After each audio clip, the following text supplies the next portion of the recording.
बार की बात है। एक छोटे से गांव में एक बनिया रहता था जिसका नाम माधव था। वह उस पीपल के पेड़ को अपनी संपत्ति बताता था क्योंकि वह पेड़ उसके घर की दीवार से सटा हुआ था। वही गांव का एक धोबी गोपाल बनिया के घर उसके परिवार के कपड़े धोने के लिए लेकर जाता था। आज कितनी गर्मी है, कितना गर्म दिन है। इस दोपहर की कड़ी गर्मी में मेरा तो बिल्कुल मन नहीं है जाने का, पर क्या करें? रोटी खाने के लिए तो कमाना पड़ेगा। जैसे ही गोपाल उसके घर के पास पहुंचा, इस गर्मी से परेशान होकर उसका गधा और गोपाल दोनों उस पीपल के पेड़ की छांव में सो गए।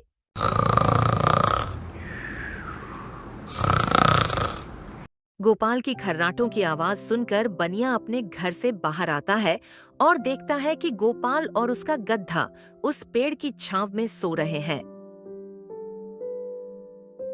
अरे गोपाल, तुम्हें यहाँ सोने की इजाजत किसने दी? माफ कीजिए, मालिक, मैं बस झपकी ले रहा था। बहुत गर्मी है, इसलिए मैं इस पेड़ की छांव में लेट गया। यह जमीन तुम्हारी नहीं है। यह पेड़ मेरा है। यह बात पूरा गांव जानता है। मैं अपने घर के सामने किसी भी अनधिकृत व्यक्ति को बर्दाश्त नहीं कर सकता, समझे तुम? मालिक, मैं आपके धुले हुए कपड़े देने आया हूं। मेरे पिता ने भी आपके घर में 25 साल तक काम किया है। आखिर मुझे भी तो कुछ देर छाया में आराम करने का अधिकार है। मेरे इस काम से तुम्हें कोई नुकसान नहीं है। बनिया सहत हो गया। उसने मन ही मन सोचा, क्या इस आदमी को हक है? अगर मैं आज इसे स्वीकार कर लूं तो किसी और दिन यह हमारे यहाँ सोने के लिए कह सकता है। मैं स्वतंत्रता की अनुमति नहीं दे सकता। नहीं, तुम्हें छाया में 1 मिनट भी आराम करने का कोई अधिकार नहीं है। इस दुनिया में कुछ भी मुफ्त में नहीं मिलता। मालिक, क्या छाया के भी पैसे चाहिए आपको? क्यों नहीं, मेरा हक है। गोपाल ने मन ही मन सोचा कि मालिक अपने आप को बहुत चतुर समझ रहा है, अभी इसको सबक सिखाता हूँ। अच्छा, अपना दाम बताओ। इस पेड़ की छाया के लिए मैं तुमसे 10 रुपये लूंगा। अरे मालिक, मैं बर्बाद हो जाऊंगा। समझदारी से काम लीजिए मालिक। आप ऐसा कैसे कर सकते हैं? इसमें मैं 1 पाई भी कम नहीं लूंगा।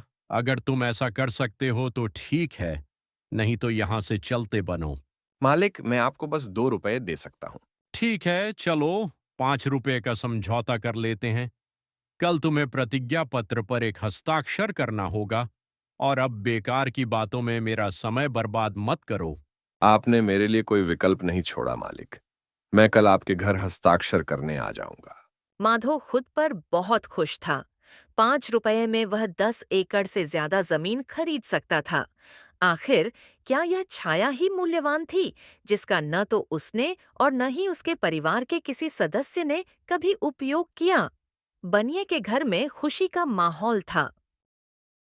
गोपाल मूर्ख नहीं था। वह बनिए को सबसे बड़ा सबक सिखाना चाहता था।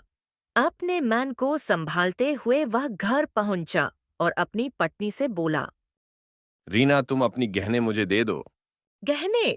पर किस लिए? ऐसी क्या जरूरत पड़ गई आपको जो आपको मेरे गहने चाहिए?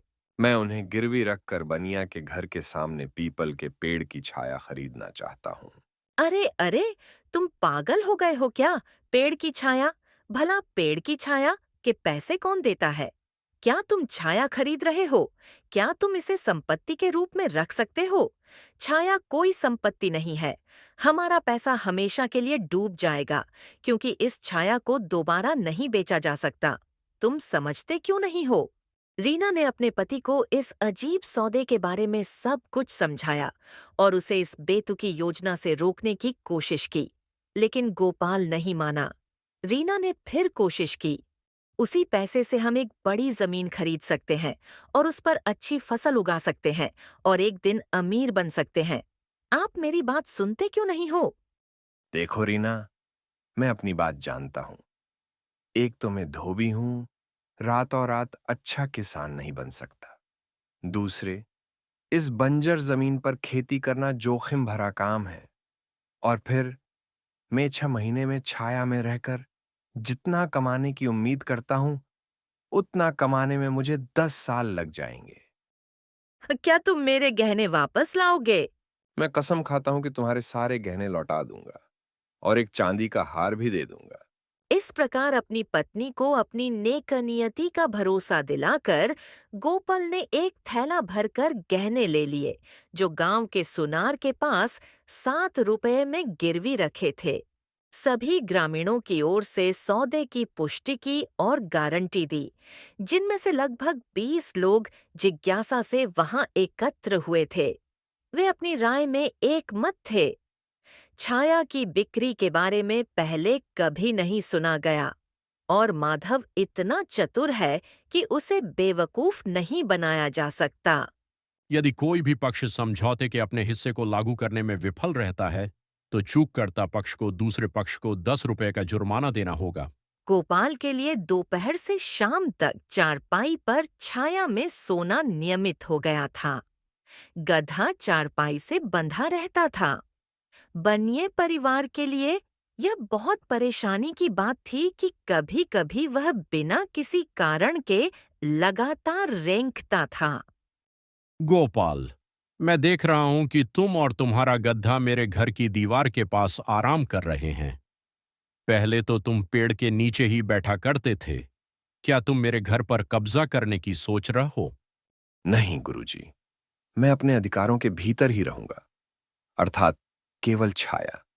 जैसे जैसे सूरज पश्चिम की ओर बढ़ता है, छाया पूर्व की ओर, आपके घर की ओर बढ़ती है। मैं उस छाया से आगे कभी नहीं बढ़ूंगा, जिसके लिए, जैसा कि आप जानते हैं, मैंने आपको अच्छी रकम दी है। मुझे अभी अपने कानूनी अधिकारों का पता नहीं है। अपने पुराने संबंध का सम्मान करते हुए मैं आपके घर की सीमा में पड़ने वाली छाया पर भी अधिकार नहीं रखूंगे। आप विश्वास रखिए, मेरा कोई गुप्त उद्देश्य नहीं है। माधव को धोबी के इरादों के बारे में कुछ पता नहीं था, लेकिन उसे फिलहाल संतुष्ट होना पड़ा। चूंकि कुछ हफ्तों तक कुछ और या अलग नहीं हुआ, इसलिए अमीर आदमी शांत हो गया।